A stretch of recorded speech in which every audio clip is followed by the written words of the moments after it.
Põhjarannikul asuv maaliline rutt ja võlus Richard Uutmaad oma lõputuna näiva liivarannaga. Istudes maalikastiga soojal suveõhtul Soome lahe kaldal, vormus tema ees olev rahu lõuendil ajatuks vaateks.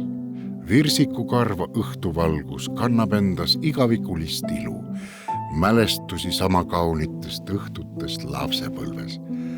Asub ju seal metsatuka taga tema enda suvekodu Eismaal, veidi veel edasi alt ja Uutmaa sünnipaik.